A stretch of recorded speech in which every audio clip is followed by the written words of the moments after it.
The HAVENBELL Trilogy, Book 1, The Child of Harmony, Chapter 4, Fairy Island. Flying northwest, they approached Fairy Island. It was larger than Maylene, but smaller than Fathia. There were many trees. It almost looked like Maylene, except for the colorful flowers and numerous butterflies. Like she had been told before, there were fields upon numerous fields of all varieties of flowers, most of which she had never seen before. Phariseth landed between a row of daisies and tulips and let Trillium down. They pranced through the space between the rows where nothing grew. They wouldn't want to trample the delicate things. They smelled sweet to her, and they took turns smelling them. They felt full of life. "This is a wonderful place." Trillium was impressed. She had thought the glass castle a marvel, but this land was most enchanting. Phariseth picked a daisy, although he knew not of its name, and placed it in Trillium's long curly hair. She smiled at him, sat down, and motioned for him to do the same. He did. Trapped in each other's eyes again, they were unaware of someone approaching. A hand rested on Phariseth's shoulder. He jumped, a bit startled. It was a woman, the fairy woman from Trillium's dream. She wore a fancy dress full of wonderful colors and designs. Her long, straight brown hair hung below her waist. "My name is Eternity. I am the Chantress. Who are thee?" her voice sang. In return, they introduced themselves to the fairy. "I welcome you, Child of Harmony and Prince of Josephera. Although strangers are not welcome here. The Dark Ones have been killing fairies by the dozens. We have no protection against them, and strangers make us very nervous," Eternity warned. She was a large fairy, about 5 feet tall, and one of the last of them alive. She was very pretty. Her light blue eyes sparkled. "Queen Esmeralda would have been pleased to see you, but now you have gotten yourself into quite a fix." "What do you mean?" "It is unlawful to pick any flower in these fields. You have committed quite a serious crime." Phariseth began to worry a bit, but was relieved to see Trillium's reassurance and strength in her eyes.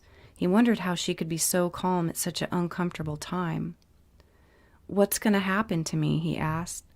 "Usually, being a stranger and picking our most precious flowers, you would be subject to face the queen and her court. You would be sentenced to the most severe punishment, but there may be a way to escape your capture." A drum sounded from behind the trees. Another large fairy appeared with a drum that hung from a strap over his back. He approached Eternity. They looked like they could be brother and sister, their eyes the same sky blue. She remembered that all of the Adrella had blue eyes.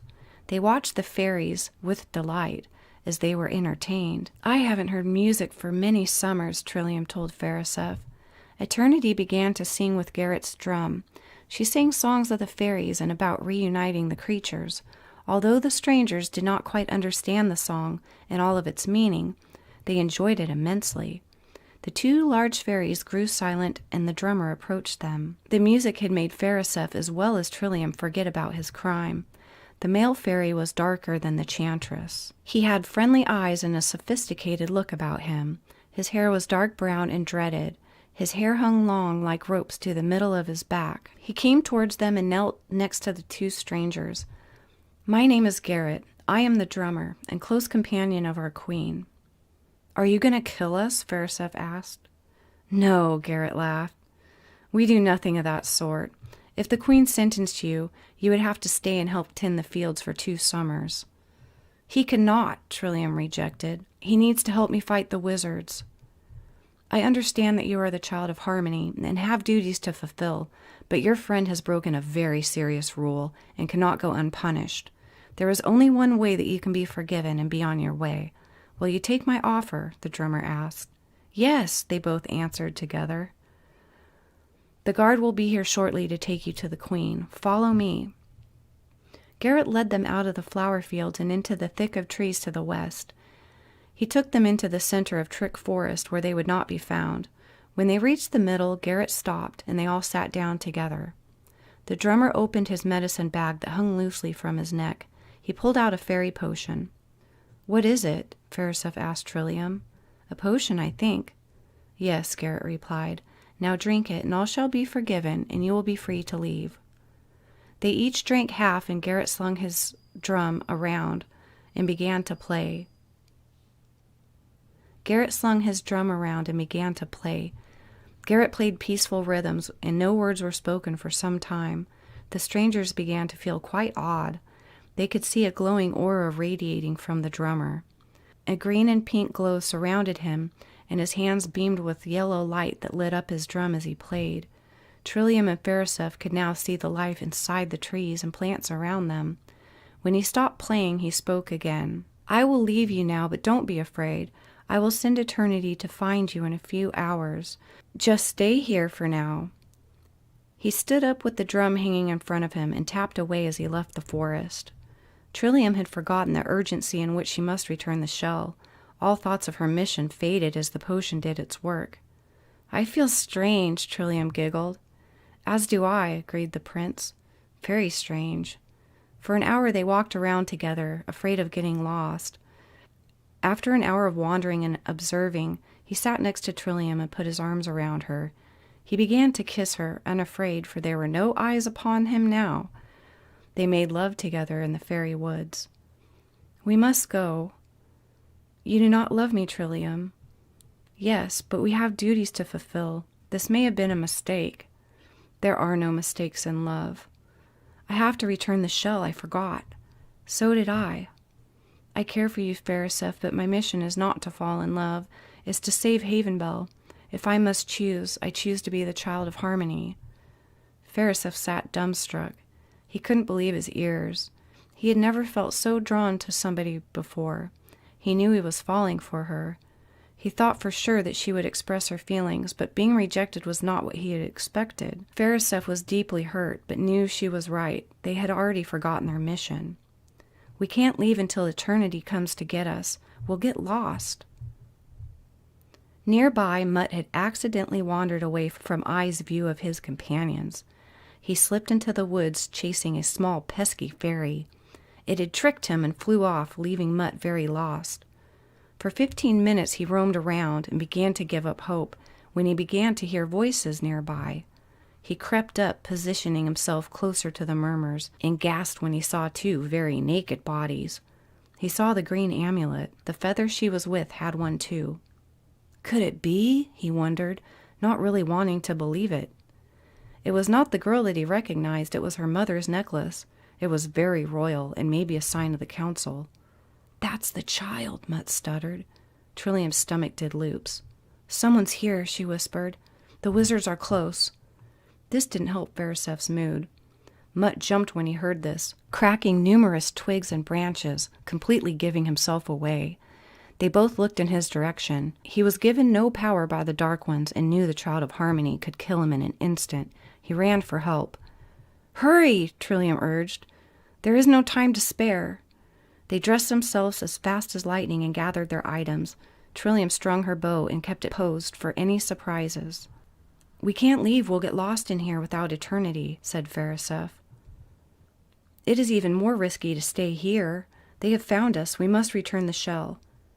They began to walk slowly through the trees. Farisef felt all too unarmed. He searched the grounds for a suitable weapon. After trying 2 branches, he decided on the third that was thick and solid.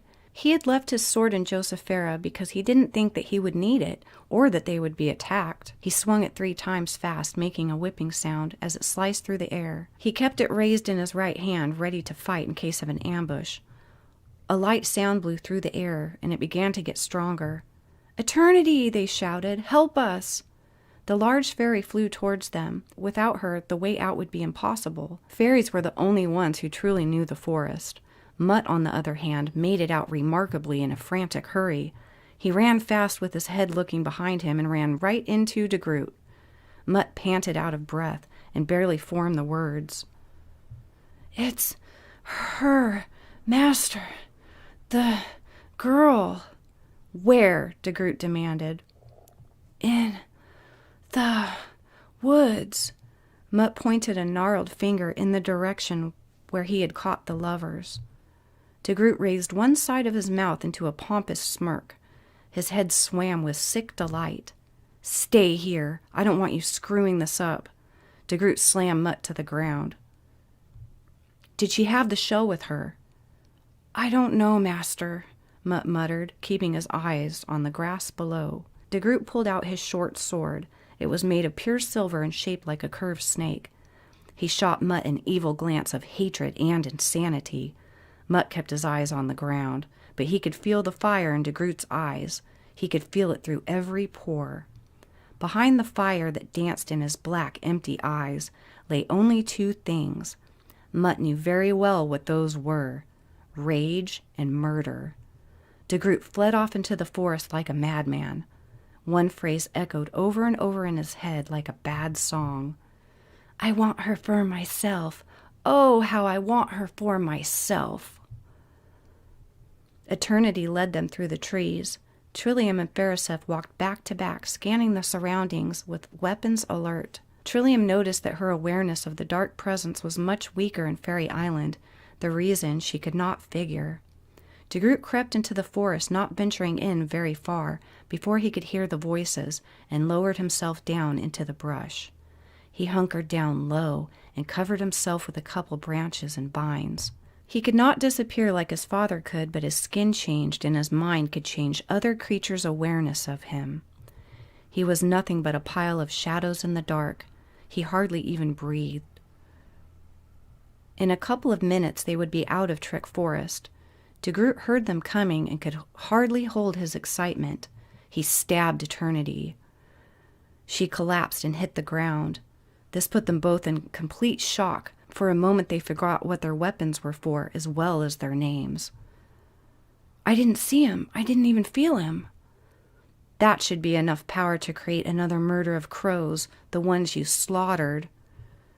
Phariseth rushed to Groot and swung his heavy branch, but before it made contact, De Groot raised his pasty white palm at Phariseth and sent him flying backwards through the air with invisible force. His back hit an old but solid fir tree. He was knocked out cold. His head dropped like a lifeless marionette. "I'll kill you, wizard. You better believe I will." She aimed her bow at De Groot. "You stupid girl. I have been waiting to meet you, and this is how you welcome me? By telling me that you are in control here? You cannot even compare to my power. I will crush you and you will fail.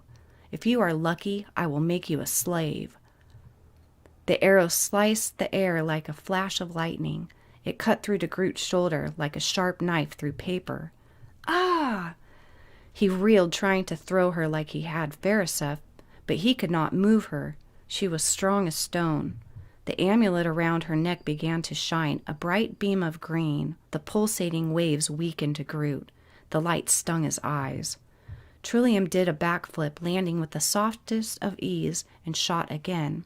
This time the silver arrow pierced his thigh and began to throb fiercely. He screamed and limped towards her. She was too fast. She slugged him square in the face, like a brick that has fallen from great height.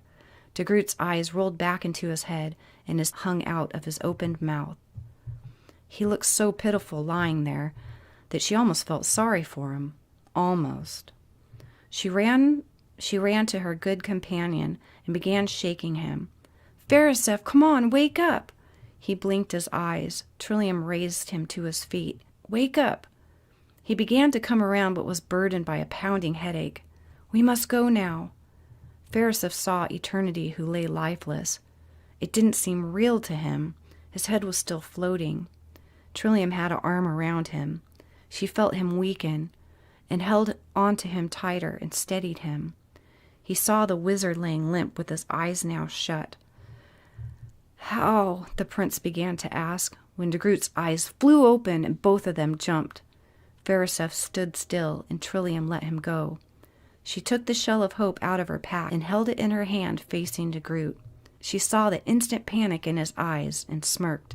He screamed. She nodded, and Phariseth started to lead the way out. He was an excellent navigator, and his link to this island was much keener than Trillium's. He knew he could find the way out. De Groot made an effort to stand, but his leg had gone numb, and he fell back down hard. His yell echoed through the trees, pushing them along faster. With a few twists and turns, Phariseth found their way out of the woods. Outside of the thick of trees, Garrett stood waiting for them. A brown horse with a black mane and tail stood next to him. They were surprised when he greeted them. Garrett told Trillium to let the horse smell her. She held her hand out and smiled. "What's his name?" "This is Rex." The horse nodded in acceptance. "I am afraid I have no experience with horses." "I will ride with you. We must hurry." Garrett hopped on Rex and Farisef helped her on. Garrett tapped the sides of the horse and Rex began to run. Farisef flew behind them. She realized that Garrett carried no drum. Lar saw Mutt curled up and shaking and went over to kick his ass into gear. When Mutt told Lar about the girl in the woods, Lar became very furious. When he found out DeGroot went alone to find her, Mutt earned a blinding smack across the face. "You idiot! She's mine, not his!" Lar charged off into the woods to find them. He dragged his staff upon the ground, making a long trail to find his way back out. On his staff made of cherry wood was a beautiful carved ball on the top. Above it sat a nasty little imp, a most demonic creature and gruesome pet. It had long yellow claws. Its face was twisted and its eyes possessed frightening evil. He rummaged through the dense forest. When he saw the slain fairy, his eyes grew large. Big fairies were very magical. Lar crouched down and let the imp collect small portions of blood. Blood from a fairy would come in handy later. A rush overtook him. DeGroot watched him. "She's mine! Don't even think about it," DeGroot threatened. Lar saw just how weak DeGroot looked and laughed at him. "You are in no position to fight me. Looks like the little girl kicked your ass." "Shut up!" He realized he was not the one in control here and began to get very nervous. "What are you going to do to me?" "Whatever we please," Lar replied, and let out a bellow of ghoulish laughter. "The fairy is mine now," Lar confirmed.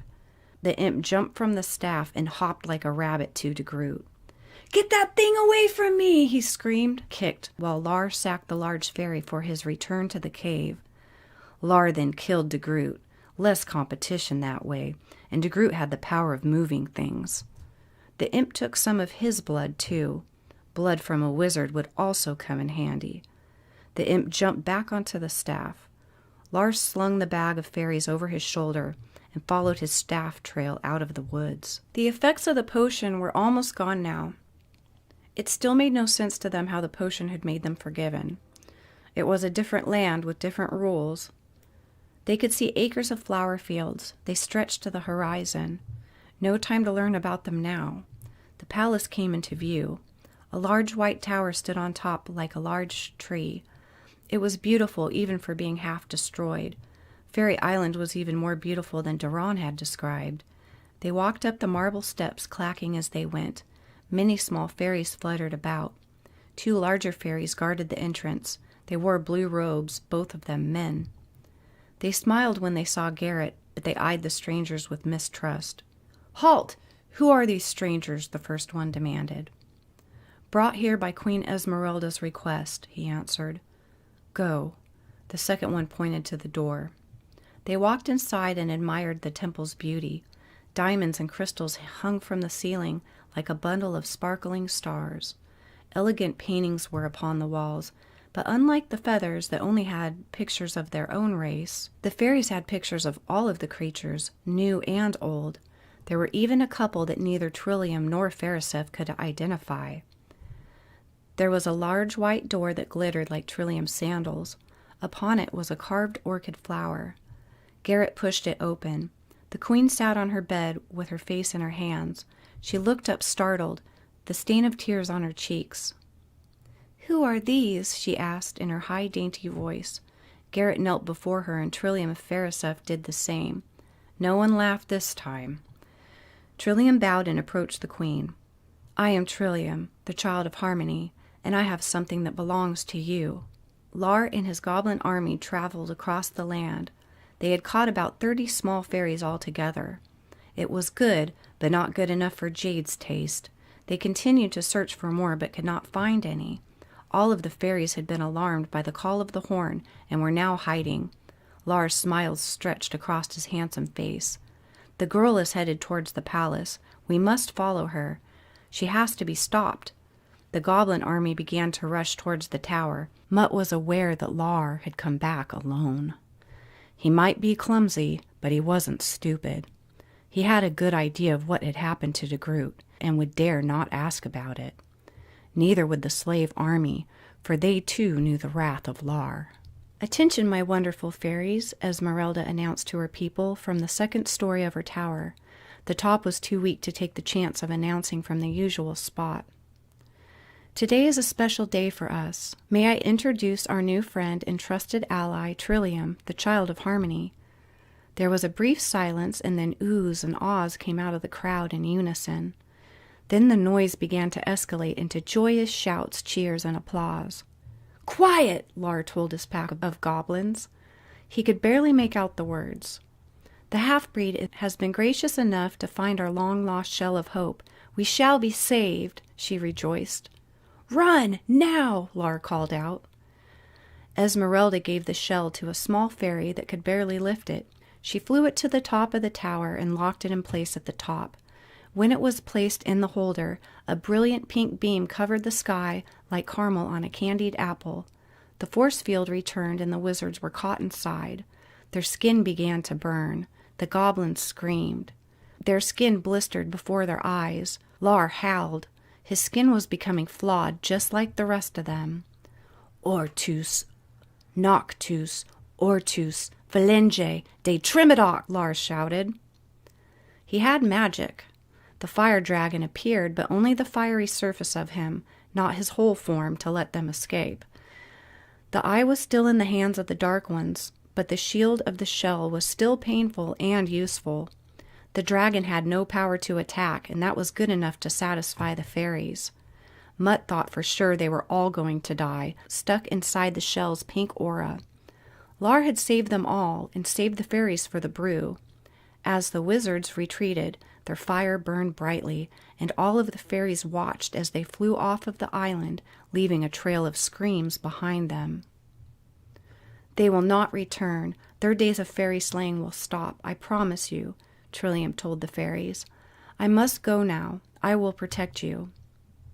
The fairy queen pardoned the crowd. They were now very happy indeed. She thanked Trillium. "I have a gift for you, and it is a rare one." They followed Esmeralda and her guards out to the gardens behind her temple. There were large empty fields and meadows where many horses ran wild. Trillium was speechless. She vaguely remembered the horses from Phaethia. Rex was the first she had seen for many summers. Phariseph was silent and strong. He brightened when Esmeralda led them to a small stable. Inside the stall, horses were being cleaned and brushed. In the last stall was a beautiful white horse with a long, wavy mane. "Her name is Ivory," Esmeralda told her, "and she is very special to me. Show them your stuff, Ivory."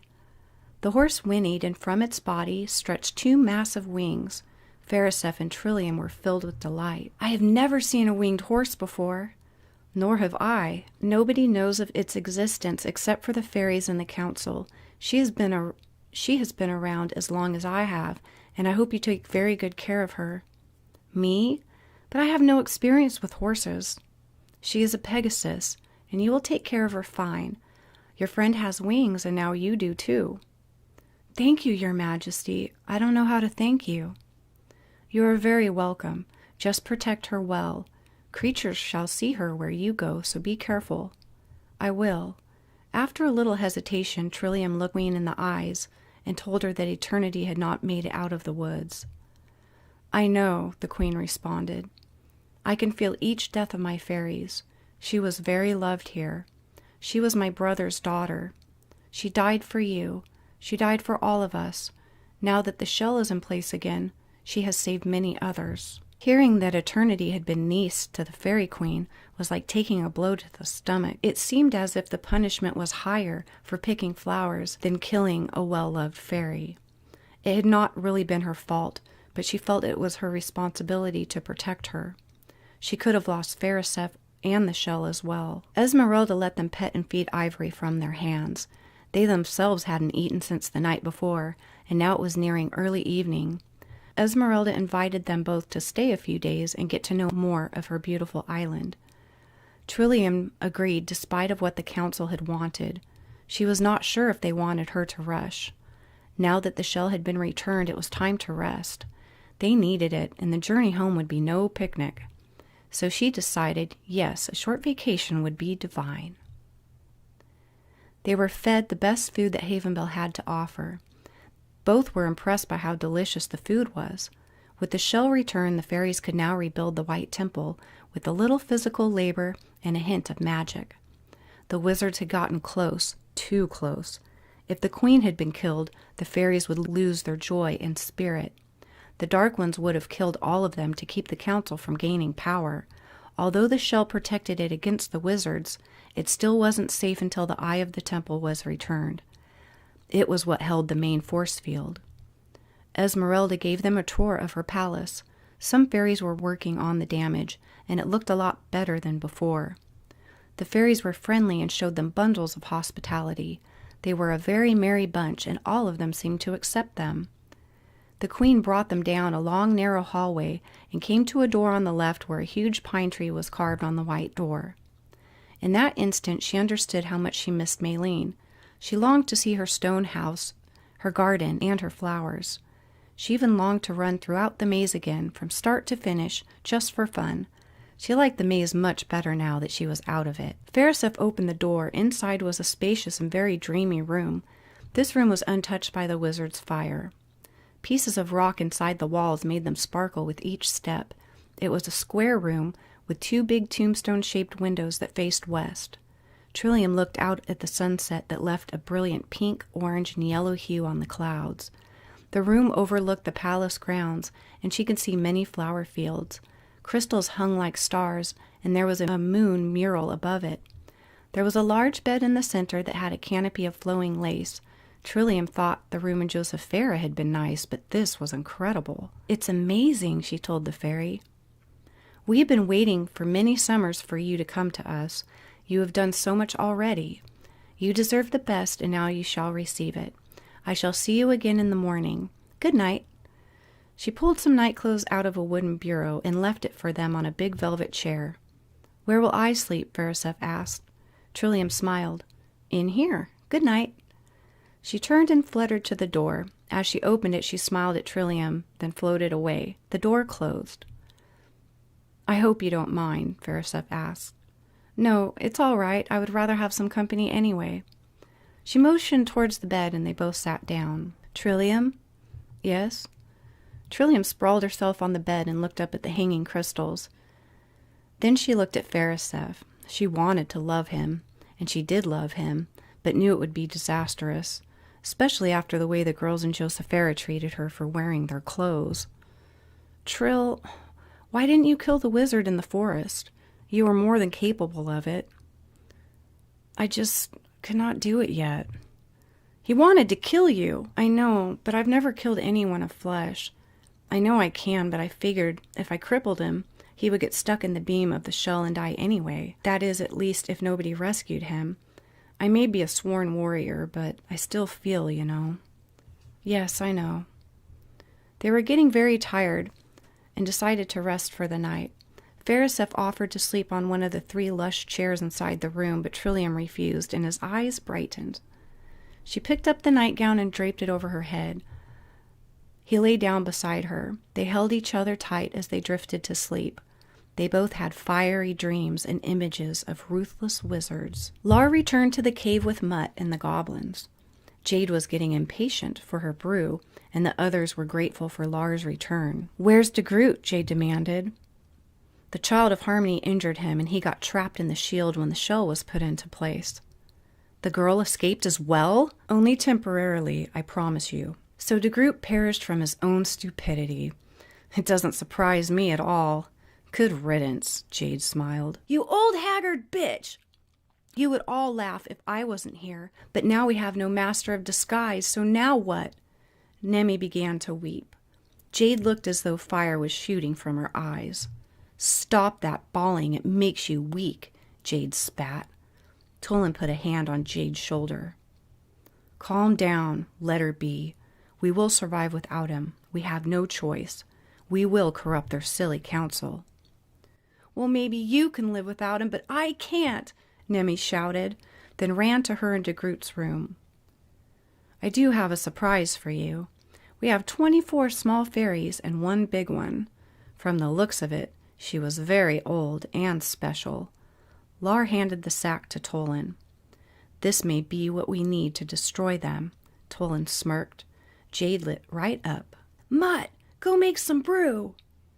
He took the sacks of fairies and began to hobble towards the grub room. Inside was a wooden compressor with wooden cranks and cogwheels that ground and crushed. He started making the brew. The sun rose upon the magic flowers that stretched for over 40 miles across the island of the fairies. The sun's beams danced upon the trees and lit up the remaining snow upon Sprite Mountain to the north. A ray of sun reached the round window in a golden beam. Trillium squinted as she began to wake, her haunting dreams fading away fast like a desert mirage. Farisef lay quiet and sleep by her side. She watched him with curious green eyes. She desired his touch and embrace. She was relieved for the fairy's protection, but her heart often felt cold and empty. The comfort of a man would have helped, but he was one she could never have. Let him sleep a little. She let him sleep a little longer, still watching him. An hour later, they both redressed in yesterday's clothing and went downstairs to meet and eat with the fairies. All of them, small and large, fluttered about the palace, all dressed up in sequin costumes and little dresses with petal-shaped skirts. Roses, daisies, pansies, and tulips danced through the air giggling. Esmeralda took them outside into the front of the palace. Fairy homes sat inside the crooks of the trees. Every fairy within 20 miles was gathered in one big swarm. They danced through the courtyard waving their ribbons. When the two visitors came into view, the crowd began to cheer. What's the commotion? Trillium asked Esmeralda. The queen spoke aloud. Attention, my brothers and sisters. We are gathered together to go on a journey of celebration. We will celebrate three things today: the life of our good friend Eternity, the return of the Shell of Hope, and the arrival of the Child of Harmony. The two of them exchanged nervous glances. We will travel north for 15 miles until we reach Babbitt, south of Sprite Mountain. We shall hold our celebration there. A good number of guards will stay here to protect our shell. We must leave immediately and remember to stay close, my friends. Garrett rode upon Ivory. He wore a long, loose shirt and pants that were splashed with reds and blues. 2 colored bead bands were wrapped around his gnarled brown dreads. His drum bounced upon his back. Strings of flowers hung from it, flapping in the breeze. Garrett approached Trillium and pulled gently on the reins. Ivory looked at Trillium and whinnied a greeting. The rare horse shook her head, waving her long, wavy mane. Good morning, Garrett, Farisef greeted with a smile. Garrett nodded back in a cool, nonchalant way. He dismounted the gentle beast and helped Trillium upon her. I shall lead the way, my child. Be swift, my fairies. She opened her wings and lifted into the air. The swarm began to move uphill to the Great Sparrow Lane. Only the jagged tip of Sprite Mountain could be seen on the horizon. The winter's snow was melting fast, as spring was almost at an end. The melting swelled the river of Zane that stretched across the island east to west. The sun was shining hot and muggy. Clouds had moved and the rays broke through. Lightning flashed in patches to the north. The wind was soft and carried the soothing, sweet smell of the flower fields. The fairies chattered and waved ribbons with glee. Trillium rode next to Esmeralda, letting Ivory run on foot. The trip back to Josephera would take a lot of her strength. Farisef flew to her right. 2 big male fairies flew behind the crowd to make sure no one lost their way. They began to sing a song as they rode by fields, laden with all of the colors of the rainbow. The cheery high voices rang out like sacred bells. Garrett sang along, but his drum still had no voice. It lay on his back solemnly. Upon the road we fly and travel, to the hills of Babbitt we shall go, past the forest, through these fields, and the magic that we sow. We are grateful for this earth below us, once a land of war and pain. When humans ruled this land of old, this was a city named Zane. Look upon our precious fields. They are alive and much aware. They grow with some attention, so give each of them a stare. Greetings to the morning glories, rising with the sun's light. Good day to all the partridge peas, asters, daisies, and orchids white. We are dancing with the daylily, singing with the yarrows. We are whispering with pickerel weeds and dancing with the mallows. Take a sip of sugar from a yellow cream cup, pollen of the purest kind for a bee. Let's make a dream of shooting stars and roar with fireweed. We love our hanging columbines and all those bluebell flowers. Our meadow beauties are so rare and hold such special powers. Upon the road we fly and travel, to the hills of Babbitt we shall go, past the forest through these fields of magic that we sow. The child of harmony clapped with delight. This place made her feel so cheerful. The aura of these fairies lifted her happiness and joy. That was wonderful, my friends. These fields are full of splendor and magic. With the shell in place, you and your crop shall flourish again. The fairies chattered. Fairstuff gazed at her enchanting eyes. He got to travel quite a lot, but had not been far from Josephera. He knew this new adventurous life suited him well. His dreams of being a traveler had started to come true. He was allowed to travel anywhere in Josephera and found secret places on land. It was not every day that you were handed an endurance spell. Fairstuff patted his pockets. The potion wasn't there, and he knew he might get sick if they stayed too long. He decided he would not tell her unless he had to. He didn't want to give her bad news at her time of fun. Trick Forest was near now. The path disappeared ahead. The forest grew across the island to discourage strangers from finding the palace through the woods. Unfortunately, the theft of the Eye of the Temple had crippled its power, allowing the wizards to escape them. Esmeralda waved her arms about the air in short circles. 2 bright balls of light surrounded her hands. Her palms rained glittery fairy dust. Everyone watched silent as a wave of great magic shook the trees. It whistled like a howling ghost and made a wave of brilliant yellow light. Ivory shook her head. The trees parted and made a path. The newcomers were a bit startled by this magic. Waves of power surged through the trees, looking like ripples on water. The wind died down and turned from a howl to a whistle, then to silence.